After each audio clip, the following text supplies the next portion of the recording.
Hello and welcome to Crypto Finder TV. You're watching video games and the blockchain, where we discuss the intersection of video gaming and blockchain technology. I'm your host, Chris Stead. I'm one of the lead cryptocurrency and gaming writers here at Finder.com, and I've been really excited in exploring this space over the last couple of weeks. And every week we're going to be bringing you the latest and greatest in news and discussing the key points around the world of blockchain and video gaming. We're going to kick off with some of the big news stories of the week. And first off, some interesting news out of Twitch. Now, if you've been in the gaming scene at all, you'll know who Twitch is. It's the biggest streamer of video game content. Twitch has an app that works through Twitch called Streamlabs. Now, Streamlabs is used by about 15% of all the professional streamers that use Twitch. One of the things it allows you to do is tip your favourite streamers while you're viewing them if you're entertained by the content. Now, tipping is not a big thing in Australia, but it's huge elsewhere in the world, and they're seeing a lot of tips being made through this app. Now, what they've just announced over the last week is that they're now accepting cryptocurrency as a tipping mechanism. Now, there are 4 coins that you can tip your favourite streamer while you're watching them. It's Bitcoin, Bitcoin Core, Litecoin, and Ethereum. Now, these are all connected through the Coinbase exchange. I got slightly confused there. I thought it was Binance, but no, it's the Coinbase exchange. So what happens here is the broadcaster will create their own Coinbase account, tether it to their Streamlabs account, and that allows any sort of people who are viewing and have that cryptocurrency to be able to tip as they're going forward. Now, it's obviously just provides another avenue for these streamers to make a bit of money. But what I find most interesting about this is that Streamlabs have come out and said they are looking at other coins in the future, coins that aren't on Coinbase. So what this made me think about was, like, what about in a future where we have games that have an in-game currency of their own? Will you be able to tip the person you're watching play in the in-game currency? So just imagine, like, the streamer has come up against an obstacle in the game and they need a powerful sword or something like that, and they're grinding away trying to get the in-game currency they need to be able to purchase this, and you'll be able to tip them that in-game currency, which is effectively a cryptocurrency or a token. So that's an exciting possibility for the future. But anyway, an interesting first step there with Streamlabs. And, you know, if you're a professional streamer, why not? Sign up, get amongst it. Okay, so we're now going to move on to our second news piece for today, which is the announcement of Rupee. Now, Rupee is yet another company that's come out trying to kick down Kickstarter. There's quite a number of them who have now kind of entered this crowdfunding space and are trying to become the place where you go to crowdfund games using cryptocurrency and tokens that entire blockchain ecosystem. Now, the reason why Rupee stood out to me from the others is that it's looking to kind of these 3 kind of pillars of game creation, which is they call it the funding, the development, and the community, and interlinking them together. Now, what I found most interesting about this approach that they're taking is that the payments are all smart contract aligned and based on milestones. So as opposed to like a Kickstarter where you fund the game, they get all the money and then they may or may not make it. And the statistics I've read show that 75% of the games on Kickstarter and even on Steam Early Access never ever make completion. What Rupee's going to do is not actually execute those smart contracts until milestones have been hit. So when they plot out their roadmap and ask for crowdfunding money, they won't actually get paid until they hit each pot on that roadmap, which provides a lot more transparency for both sides of the party, really, and also ensures that more of these games actually reach release. Now, the other thing that interested me about this is that they're going to allow the community to actually offer their services to the developers through this kind of Rupee network. So what will happen is that you'll be able to, if you're let's say you're a voice, let's say you're the world's best frog voice for whatever reason, you go in the pub, your mates go, damn, you do a great frog. You do a great frog. And then you're watching this game being developed, and they come to the community and they say, hey, does anyone know how to speak frog? You can put your hand up and say, oh, look, I'll be part of your game. And you can join in and you can actually become part of the game development process. There's going to be an asset marketplace on this as well, so you can potentially put your frog voice up and allow other developers to give you some money to play. The whole kind of Rupee concept is underpinned by Rupee, the coin. I don't know how Nintendo's going to handle that one, but anyway, very interesting to see that they got in first on the Rupee concept. But it's kind of an interesting way of looking at the crowdfunding thing. Will it be able to be the one that breaks through and becomes the blockchain crowdfunding platform of choice? We don't know yet, but those are two very intriguing concepts I'd like to see a bit more on. They do have a little bit of video explaining it, and we've got it here for you, so take a look and see what you think. We are gamers, a brilliant community of builders, wizards, explorers, and fighters. Rupee will tap into that potential using blockchain technology to make building games truly collaborative, secure, and sustainable. Take the opportunity to play the games you've always wanted while giving developers meaningful contact with their communities and a secure funding pool. The Rupee Network, fostering crowdfunding communities.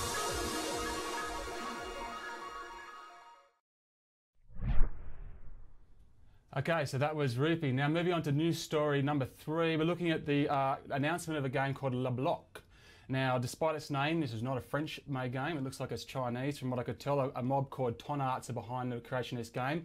Now, there's a couple of things that don't need no introduction. It's Minecraft, one of the biggest games in the world. The creation sandbox experience is really quite fantastic. No matter what you think, it's awesome. And Lego needs no introduction as well. So what they've done, this concept with Le Bloc, is they've taken like the idea of mining the blockchain quite literally, and as you play this game, you are lending your computation power to the mining of the token, which is a TAT token, which is the in-game kind of token driving this game Le Bloc, and then you're rewarded with blocks, like literally rewarded with blocks, and then you use those blocks to then build out your little patch of the world. And there's 5 different rarities in the blocks, and they're determined by different colours. And from what I can understand, you can exchange, you just build with these blocks like you would build Lego or build in Minecraft, or you can exchange them for particular assets, particular types of items to kind of build out your game world. It's already got about 70,000 people playing the beta at the moment. They're hoping to have 200,000 by the end of the year. It's built on the metaverse blockchain, and so there's this kind of dual currency thing going on. There's this internal TAT tokens, and there's this external metaverse ETP tokens, which are already kind of available and on your coin market caps and available on exchanges. How those two are linked together, I'm not 100% sure just yet. And we've been told that there'll be additional games coming to Le Bloc in the future. So whether this is kind of mini games that kind of like join in with the world, or actual separate games that kind of use the same tech, that was kind of also a bit unclear, but they're obviously trying to build something here. And like the idea of kind of like getting a tangible in-game asset that you use for your mining is really quite interesting. Like we know how like much fun these games are. We know how big the audience is for these types of games. I don't know too much about the developer. I haven't heard of them before. I don't know how big their presence is in China and whether they're going to be able to expand into the rest of the world easily. Potentially France is an easy win with Le Bloc. Anyway, the game's just been announced. We don't know too much about it yet. There's no footage of it yet, but as soon as we get some footage, we'll let you know. Otherwise, keep your eye out for it. It's worth following up. Now, story number 4, very interesting story this. Binance has got in on the eSports scene. Now, if you don't know Binance, you should know Binance. It's the biggest exchange in the world and one of the probably top 3, top 5. I had a look last night. In the last 24 hours, they've done more volume of Bitcoin than any other exchange in the world, so they're a mighty place. Now, they have just bought into a mob out of Malta called Chiliz. Now, Chiliz is an eSports concept that's emerging where they want to empower the audience to make decisions live in the eSports arena. Now, whether this is like team selections, whether this is the kind of skins that they're using, or even tactics and strategy, that much are kind of being worked on at the moment. But these guys have raised $27 million in funding. So some serious coin, of which Binance is said to be the significant investor in this. Now, this obviously has huge repercussions for the esports world, because while there's a lot of people moving and wheeling and dealing in the esports space when it comes to blockchain at the moment, none of them have the cred that Binance has. Binance has the power to manipulate in some way the marketplace to position whatever token ends up backing the Chiliz platform on their exchange in front of a lot of people. They have the chance to, I guess, undercut the costs of other exchanges in a way and power more investment in it.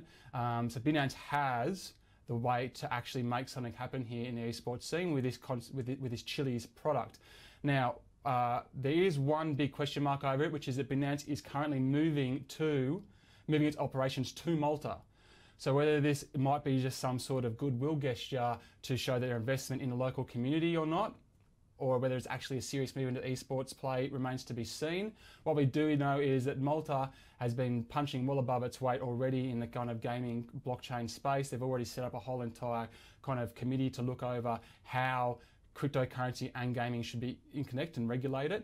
So they've been on the front foot like that, like globally on the front foot with that. So Malta is leading, isn't just playing a small role in the video game and cryptocurrency and blockchain space as its size of country may suggest. So we do have a little bit of video explaining it a bit more, a little bit more about what Chiliz is, so you can understand a bit better. And we're going to play that for you now, see what you think.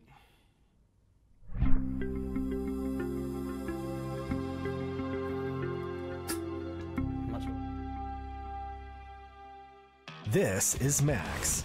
Max is an esports fan. He just got his hands on 50 Chiliz tokens and wants to put them to good use on the Chiliz platform. After all, the London Royals, his favorite esports crew, used the platform to crowdsource some of their management decisions from their fans. He goes into the Chiliz voice marketplace and exchanges 50 of his Chiliz tokens for 50 voices in the London Royals. It's time for Max to put his manager's hat on now. He's a decision maker for his favorite esports squad, with direct, tokenized voting rights that give him the power to help guide the London Royals as one of the team's many active fan voices. Together, fans vote to decide on things like who the Royals put on their substitute squad, what skins their characters use in-game, and much more. If Max decides to monetize his voices, he can instantly trade them in to the highest bidder in the Chiliz voice marketplace, getting Chiliz tokens in return. From there, Max is free to acquire voices in another team, league, event, or game title, or use his Chiliz to enjoy the platform's many gamer service features, including P2P game battles, leaderboard leagues across various game titles, digital asset trading, social connection tools to meet other like-minded gamers, and more. This is the Chiliz experience, backed by blockchain technology and realized with the passion of fans like you.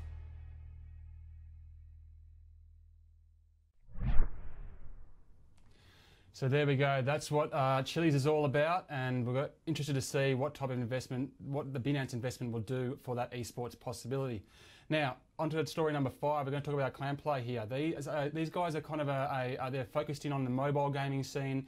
They're focused in on creating apps for games like Clash of Clans and those type of experiences, whereby players can communicate with each other through this app. Clans can communicate with each other, groups can communicate with each other. It's reasonably successful. They've got about 1 million users of the program to date. Now, what they've announced this week is that they're going to set up, this is their wording, the world's first marketplace for in-game actions. Now, it's not the first. I have heard of it before. There's another mob called Buff who are working on a similar concept at the moment. But what they want to do is find a way for you to be monetized for the way you play the game. Now, it's a really interesting idea. You're going to earn these things called GG tokens, as in good game, GG tokens, while you do these in-game actions, and it's supposed to encourage people to play the games further, get deeper into the experiences, and I guess interact with some of the things that the developers put in there in order to make their money, because otherwise, why would a developer pay you to play their free game? And that's kind of the bit that's a little bit confusing for me at the moment, but the concept is very interesting. What I've been able to unearth from my research is that you'll be able to, for example, they'll be able to set a payment for any in-game action. That could be clicking an ad, but obviously players aren't going to sit there and just click ads all day to make a tiny bit of coin or a tiny bit of GG token. So there has to be more to it. So what else is there going to be to kind of make gamers want to get paid for their in-game actions? Now, there's a lot of talk in the video that we'll show you at the end of this about the way that people acquire data. So is this to encourage players to go further so that they get more data? Is it to encourage players to beta test games so that, like, hey, if you jump into their game and you beta test it and you reach certain parts of that game, they'll reward you with a bit of GG token? Is it so the best players can be discovered by clan leaders so that clans can pay you for proving that you're worth being in the clan by your in-game actions? And is it just a kind of participation thing for esports? Will fans be able to set each other challenges and say, hey, you know what, if you complete this challenge in this game, I'm going to give you a bit of my GG token, that type of thing. So this is the in-game marketplace they're looking at creating. This is my understanding of what they're trying to do. Like I said, they've got 1 million people already within their network, so that's a bit of power, a bit of momentum there that they can kind of use to see how this thing goes. I would love to get paid for playing games. If I get further into a game, I get more money, that's great, but I don't want it to really be about clicking ads. I do want it to be about my skill level and my ability to pass bosses or get deep into a roguelite or something like that. So we'll have to see how they're going to manage that and manage it in a way where it's fun, but you still be able to get a bit of income. Now, we do have a bit of video where the CEO explains this in more detail. So have a look at this, see what you think, and we'll catch you after the video. Hi, I'm Leonard, and I'm a co-founder at Clanplay. In the last 2 years, we've been creating a community for mobile gamers. We crafted the app to offer a wide set of communication channels, such as private chats, group conversations, public chat rooms, and even dedicated clan chats. To these channels, we've attached tools for the most popular games on mobile, Clash of Clans and Clash Royale. We use the app and the tools ourselves every day, and we've been tailoring it to the needs of our community, which now has more than 1 million users. I'd like to think that we're doing something right, because Clanplay is today the highest rated app for gamers in the world, and we intend to work hard and make it even better. Over time, we've identified 2 major problems in the games industry. The first is the centralization of game advertising, and the second is the lack of ability to incentivize other players to take in-game actions. Game developers are promoting their games by paying a handful of platforms to display ads in them. These are platforms that collect data on their users and share it with their advertisers. They are essentially treating their users as assets to be sold in a bidding system. Last year, the leading platforms brought in more than $130 billion in advertising revenues, and none of these funds went to the users interacting with the ads. None. Now, I've been playing games since I was a little kid. And I remember as I was growing up, I was thinking to myself, man, I love playing games so much. I wish someone would pay me money to play these games, because I'm really good at it. But even today, this is not yet a reality. Last year, only 17,000 players out of more than 2 billion gamers brought in an average monthly income of about $500 from their gaming career. That's not enough gamers, and it's not enough money. My team and I are determined to change this reality, make it vastly better, and solve these 2 major problems. We are harnessing blockchain technology to issue a utility token and a whole new economy.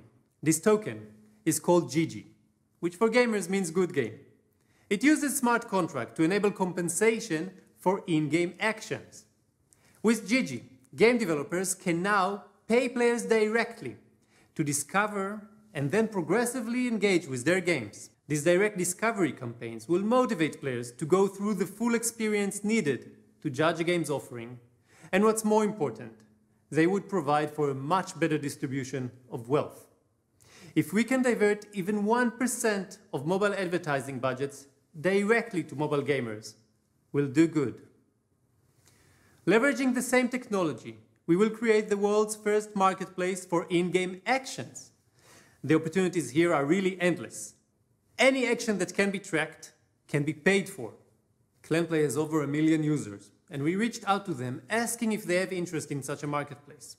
The results were staggering. 3/4 of players said they would consider joining a clan for a fee, and half of clan leaders that spent money in the game said they would consider paying a strong player to join them. In the GG marketplace, interested advertisers can set up tournaments based on in-game actions, with automatic distribution of prizes, and where the matches can span across different games and even different platforms.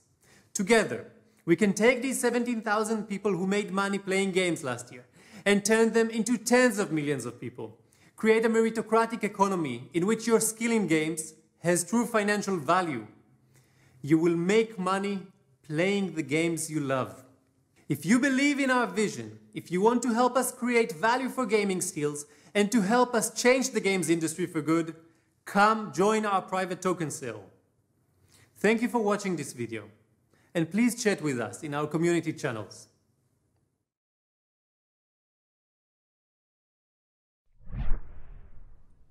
Welcome back to Crypto Finder TV. You're watching Video Game and the Blockchain. I've been joined in the studio now by Brody Fogg, who is the resident games master here at Finder.com. And we're here to talk a bit more about one of the biggest weeks of the year in gaming, which is E3. which is just around the corner. But before we talk on E3, I'm just interested to hear about what you've been playing. What have you been playing, mate? So I've been playing a few games over the last week, but the one I've spent most time with is Framed on Switch. Oh, yeah. So Love Shack, Australian indie devs, they released the Framed collection on Switch. So that's both games? Yeah, 1 and 2. Yeah. And yeah, so I obviously experienced 1 and 2 on iPad before this, which it's, you'd think is the kind of touchscreen is the perfect setup for this game because you're shuffling around, for those that don't know, kind of comic book panels and seeing a scene play out in front of you. It's a puzzle game, so basically you've got to guide the player through a bunch of obstacles. It's like you're building your own comic where you're trying to tell the story, right? Yeah, exactly. Of how the character's going from one side to the other. It gets more and more complicated, obviously, as the game goes on. But if you put a panel in the wrong place, your character will fall off a ledge or get shot by a police officer or something like that. Yeah. And, it's great. I've always loved the series, but I actually prefer it with just normal controls. Yeah, really? Yeah, because I found with iPad, kind of after hours and hours of swiping around, I just get a little bit tired of that. But I was playing Frame 2 on Switch last night for using the gamepad. Yeah, using the gamepad undocked on Switch in bed, and I had no issues whatsoever. Kind of, See, I would have thought it was like just a straight onto the touchscreen without. You can play touchscreen still, but they've added controls, which I think is an awesome move. It feels at home. Like it. When they first announced that, I was like, oh, well, why would you use controls when the whole experience is tapping and swiping panels around? But it works really well, and the controls are so responsive that you can flick around the screen in an instant and chop and change everything. Yeah. And I can't remember if this was a feature on the mobile version, but there's a fast forward button as well. So if you've failed for the 10th time over, as I did many, many times. You set up the scene again in a new configuration and hit the fast forward button to make it all kind of speed through. And I've just been hooked on it all over again. Really enjoying it. The Australian indie development scene, mate, just keeps delivering. Yeah. I'm stoked to hear that because I'm a big fan of Frame 2. I've been following it since the first game came out, and I've interviewed Josh a few times. He runs the team over there, and I'm stoked to hear that it's made the transition to Switch really well. Man, I've been playing another indie game by this guy called CG. His name is. There's just one guy. He's been working for 5 years on this game called Ghost of a Tale.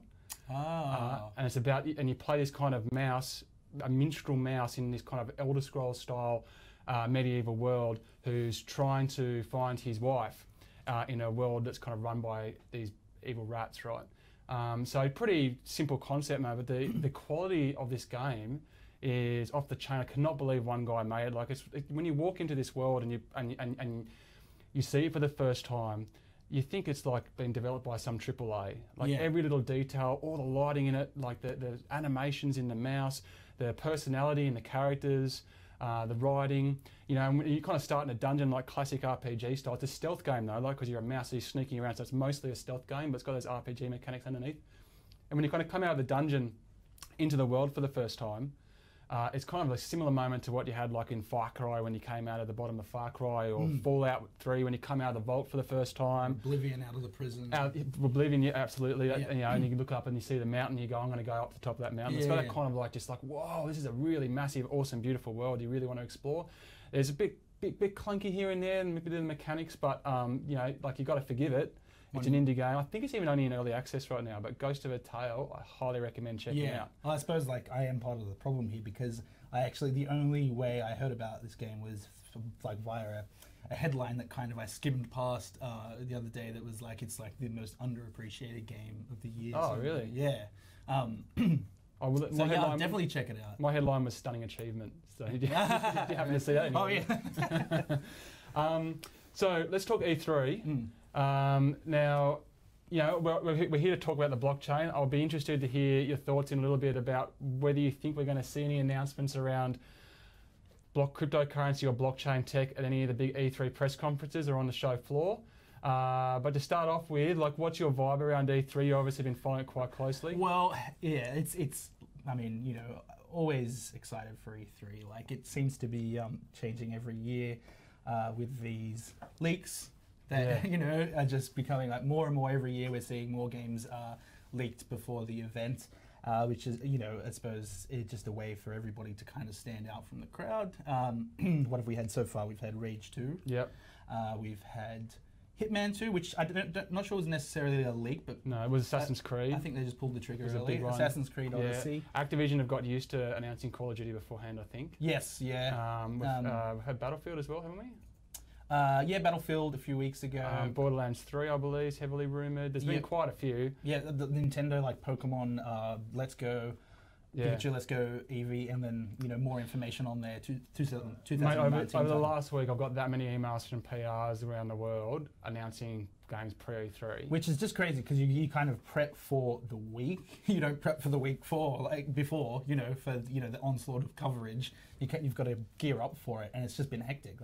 Yeah, but there's still going to be a lot of announcements. There's still going to be surprises at E3. You still want to have that. I mean, I've been to 15 E3s or something, and the conversation is on the floor there in E3, amongst the other journalists, amongst the other guys who are writing all this content. You want to be the talk of that. Yeah. You want people to be sitting in a pub at the end of the day having a beer and talking about your game over all the others. Yeah. So we are going to see things. Fallout's another one that's come out. 76, yeah, that's right.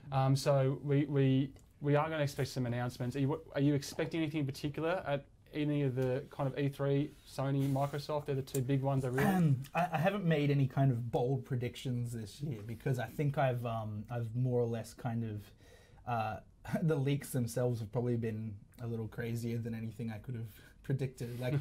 We spoke a long time ago about Rage 2 because you actually had a chat with Pete Hines. Yeah, I did. Yeah, and he. This was before Evil Within 2. Yeah. He said to you that both games definitely warranted a sequel. Well, I asked him point blank. I said, did they sell enough to justify a sequel? Yeah. And he said yes, that they did. Yeah. And that was Evil Within and Rage. Yeah. And then we saw Evil Within 2 the next E3. Yeah. Now Rage 2. Yeah. So, it makes sense. I'd like to see Microsoft have a really big show. I think it's well documented that Sony is killing it with the PS4, rightfully so. And the reason they're killing it, from my mind, is because they've been innovating on the tech front with PlayLink and VR.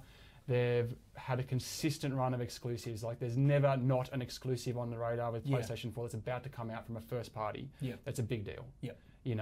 And on top of that, they're diverse games. Yeah. So it's not like it's all shooters, or it's not like it's all racing games or sport or whatever. They're really diverse. And because they've now got over 70 million install base, and now got the buying power, so to speak, to make sure that they get those kind of indies first and they get those other experiences first, especially out of Japan. We're seeing a lot of the Japanese developers now favour their fellow Japanese company.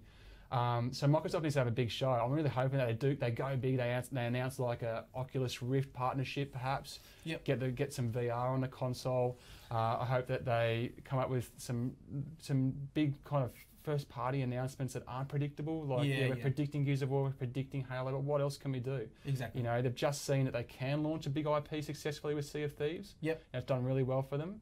So that it is a big audience there. They are interested in some new stuff. So I am expecting Microsoft to have. Well, I'm hoping Microsoft have a really strong conference, and I'd like to see them. I cheekily suggested that they might announce Duke Nukem as an exclusive, but I'd like to see that. That'd make you the talk of the town pretty quickly because no one would see that coming. Yeah, especially with the movie in the works, which is another kind of good point. And what I was sort of leading to is, I don't want to be another person just dunking on Microsoft for the sake of it. Everyone knows that they need to focus on games. They need to get some exclusives out there. They have, last year they said they recognize the fact that they don't have any exclusives. They said we've been pouring our heart and soul into the hardware. Great, there was the Xbox One X, which, fine, powerful console, but I think the kind of the most unique and most interesting release kind of from that hardware focus for me was the adaptive controller that they recently released. Yeah. Just a really, really kind of, an idea that is like nobody's kind of covered before, and it's just allowing everybody kind of to enjoy the same gaming experiences. Yeah. That said, yeah, I do think the hardware focus, specifically with the Xbox One X, hasn't necessarily panned out for them, and that an immediate shift to some exclusives is kind of required. And for them to really make a splash, like, here we go. If I'm making any bold predictions, It is the bold prediction. I would say they'd need like a big sort of like 1-2 punch with, let's say, not only a Gears 5 or spin-off, whatever that may be, Yep. but also the Gears movie announcement. All right. Yeah, you reckon so? Go cross-media. I think something like that to make a really big splash. Now, I don't necessarily think that's going to happen, because recently Dave Bautista came out just this week and has said, like, kind of revealed that he's been just absolutely like brigading for that role as Phoenix. Yep. So, you know, if anything is in the works, it seemed like a weird time to kind of come out and talk about that. But I think something like that could really make a splash. That's me. Well, I think Microsoft kind of ballsed up that Windows mixed reality thing that it did at the end of last year. So hopefully it's kind of moving a bit past trying to build a platform and actually just start releasing some killer stuff in a row. Just like set up a release schedule. Just release like 10 games in the next 10 months. Like just make it happen. Anyway, we are here to talk about cryptocurrency and blockchain technology. Now, you know, I know that you're a gamer first. Yep. Cryptocurrency isn't so much your thing. So when I say to you as a gamer, like, what do you think of cryptocurrency? What's the first thing that comes to your mind? Is it fear? Is it anticipation? Like, look, it's pretty. It's something that we've spoken about in the past. I'm in the camp of I don't see much value in it yet. I like the idea of, you know, these which you've described to me, these kind of ecosystems where assets can be traded between games and stuff like that. So like you technically own that asset, whether that be, you know, an item or a weapon or something in a game. or even the game itself, you know? And Yeah, you own a part of that game. I think that's a pretty cool idea. I suppose the fear side, or the, you know, what I'm not too sure about at least, is what that looks like in real life, and whether you know, the idea of it kind of being this, you know, free open platform where people kind of trade things, that it's not more kind of dictated by publishers and that it is decentralized, which is the concept, I guess, behind blockchain. Yeah. I mean, like when I look at the feedback that I see on some of the content I've written for the GXP program, we see a lot of instant feedback from the kind of gamers of fear, and I'm talking here not about gamers who are reading the article because of the game that's involved, not because of the cryptocurrency or the blockchain tech. It rings up alarm bells like what we're seeing with DLC, what we're seeing with IAPs, what we're seeing with DRM, right? But we are seeing enough to suggest that there is going to be major movement in this space in the future. We had Sony file a patent for DRM based on the blockchain just a couple of weeks ago. The story we wrote on that went gangbusters around the world. Like, a lot of people were interested in that. Yeah. We know that Ubisoft has now got an internal team focused on blockchain tech. You know, I'm hoping that we will see some sort of announcement at E3 this year somewhere along the line. I think that it's probably going to be the eSports scene where we're going to see the most amount of early traction. Yep. Because, you know, they're used to this tokenized world. It's a tokenized audience, a tokenized gameplay. People are getting paid for their performances. It's a much more easier transition to consider, hey, let's get this all transparent, let's get it all fair, let's get it all on the blockchain in that esports community. Earlier in the show today, we talked about how Twitch is now allowing people to be tipped in cryptocurrency. So we're starting to see, like, the streamers who are, I guess, behind the esports scene get involved in cryptocurrency a bit more, or at least a willingness from Twitch to involve that scene.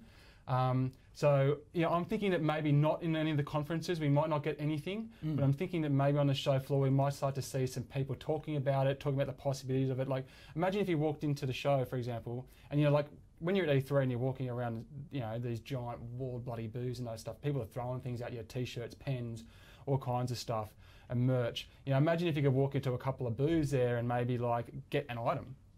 like you actually own in a game. Yeah, yeah. You know, if he started saying, hey, just like even if it's not released yet. yeah, sit down on his iPad for a bit, sign up for a wallet, and we'll throw you, you know, this legendary sword for you to take when the game comes out, or something like that. You know, That's interesting. so like there might be a few bits and pieces like that going around. Maybe more on the indie scene, maybe more on like kind of the more side publishers might be working on some concepts like that, which would be interesting. The only other thing I was thinking about is like Ubisoft in the past has had a tendency to kind of just drop the obscure at their conference. Yeah, yeah. And I'm thinking about the Mighty Quest for Epic Loot here, which was kind of like this weird kind of thing that came out of their press conference and it looked kind of cool, but it was really kind of random with what it was trying to achieve and do, but they kind of invested in it and let it go on its side. Yeah. And we know that they're working on stuff, so maybe Ubisoft might come up with something. Yeah. I mean, like... Again, like you said, I don't... I'm not sure if it's necessarily like good E3 fodder for any publisher. Yeah. It seems like that kind of side announcement that may be made at PlayStation Experience or like and they got more time to talk about it. You think? Maybe yeah. It's just that like I think it's a bit of a risky kind of thing to discuss when you've got limited time up on stage. For E3. Yeah. I mean, again, not to dunk on Microsoft. But they've been guilty for like multiple times for kind of getting up there and just showing something that nobody asked for or wanted. I'm not saying that's the case for this kind of technology, but that's how it would go down in my mind if it was presented. Because people, I think E3 is still very much about the games and the new announcements. People want to see those trailers like go up and. Yeah, but they also need to be the talk of the town. Yeah. And the one thing that I have seen from the analytics behind some of the articles we've put up that have been connecting some of the big names to blockchain technology is there is a serious interest out there. And especially in the world of game development where investment, and especially the big AAA games where they need a lot of money to come in to create these products, there is going to be some sort of urgency to make use of this investment space which has just appeared. And I'm seeing behind analytics like a huge interest when if you connect the word Sony and DRM in your Sony and blockchain and DRM, for example, it went off. Yeah. And if we're connecting Ubisoft, when I spoke about Ubisoft, did an article on Ubisoft and its blockchain tech team, gamers were clicking on it, gamers were interested. So if you get up there and you're trying to make yourself stand out on the E3C and you come up with some really interesting way of bringing it into the world, like let's say Bethesda, right? They say they're going to have some sort of Fallout. Rage 2 is an open world thing. Like they're going to have elements of those games which would work on a blockchain, right? Elements that you could transition between titles. Imagine if you could take your things that you've maybe customized in the Fallout world. Let's say you can create your own kind of areas again, like you could in the last Fallout. Yeah. If you could transition those across to the next Fallout game, for example, by saving them onto the blockchain, like that would interest gamers if you position it in that way. It would start people talking about it. But is it too early? I just feel like it might be 1 year too early to start talking about that kind of stuff. I think so, yeah. I think so. I think you're right. And I think that you're kind of on the money with if it's going to start anywhere, it will be the eSports scene. Like, I feel like it's kind of, it would fit more naturally into like games like CSGO, which already have those skin lotteries and stuff like that. Yeah, well, they're kind of but again, involved, like, that they have their own problems. Like there's a lot of kind of scandal in that world, which Fortnite. Yeah, exactly. Fortnite could be a perfect place to start experimenting with it. Yeah, I suppose a concern that I have, and something which just came to mind when you mentioned Bethesda, is that I do love that idea, right? Of such similar games, Rage 2 and Fallout, and buying one item, being able to transition it across to whichever game you like. Maybe buying like a base or materials for base building.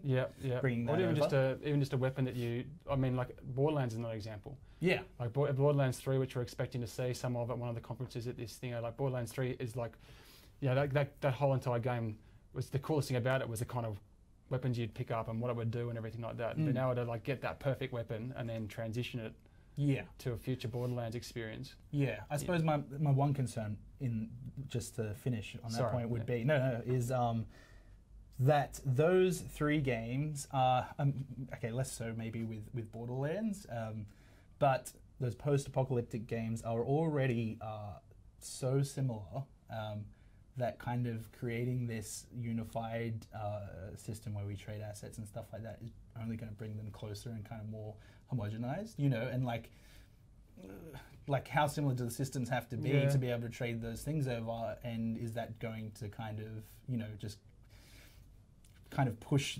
games, so we have less variety and diversity. Well, Bethesda's an interesting example, and look, I don't think Bethesda are going to do this because they've been very much focused on the games. But they've also got things like Elder Scrolls Online.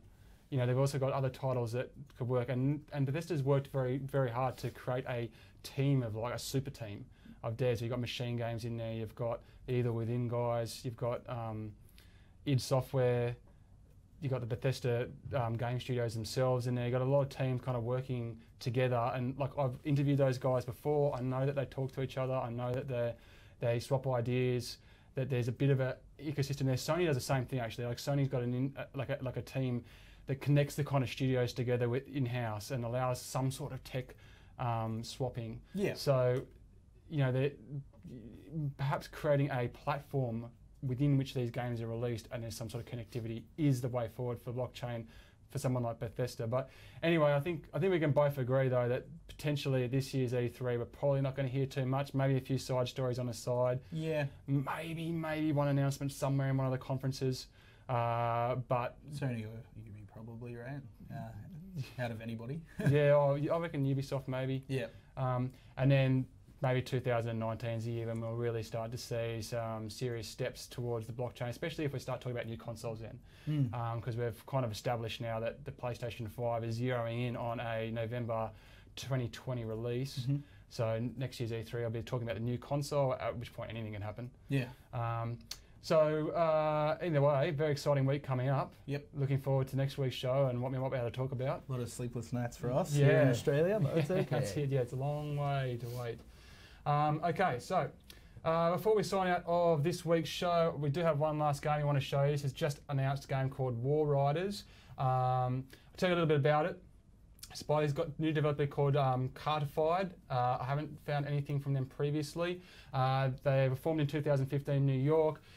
They've created this kind of Mad Maxi style post-apocalyptic game where you have this vehicle that you customize and that you drive. It's all working on the blockchain. It has this in-game currency called benzene, and you mine benzene by driving the car across the sand dunes.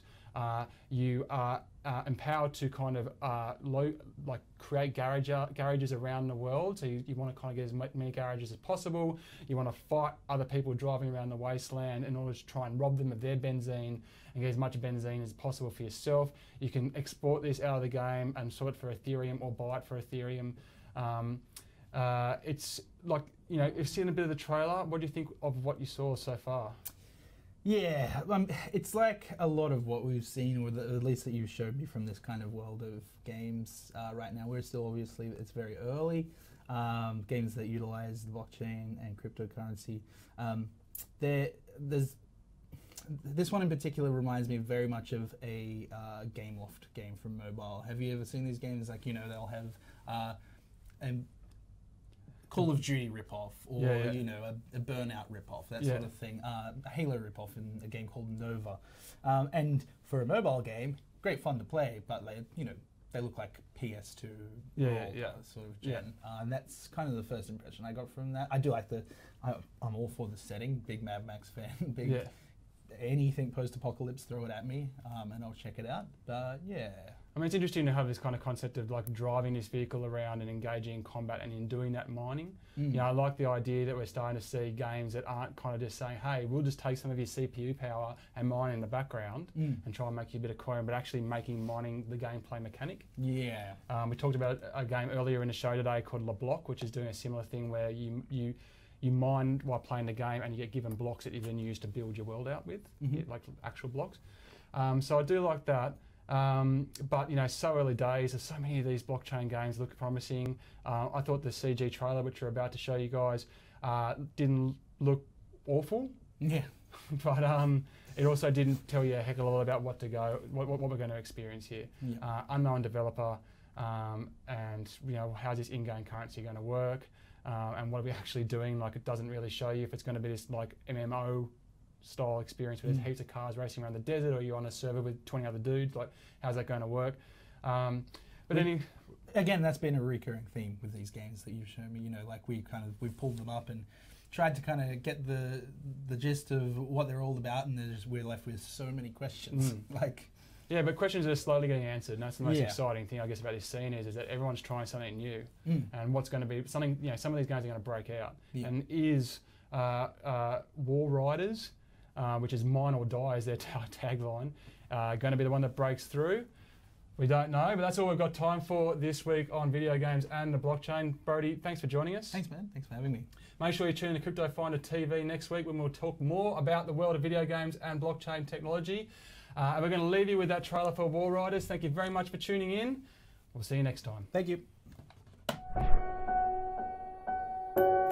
Our world was green and beautiful. And now, it's just sand and salt.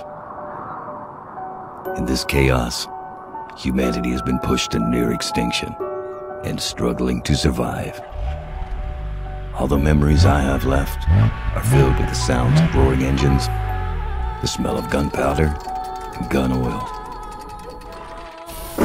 All other form of money is gone, except benzene, the last digital currency on Earth. And all people do in this sandpit is kill each other for it. But hey, when it comes to me and what's mine, I'll do the same damn thing to get it. So if you see me on the sand, stay out of my way.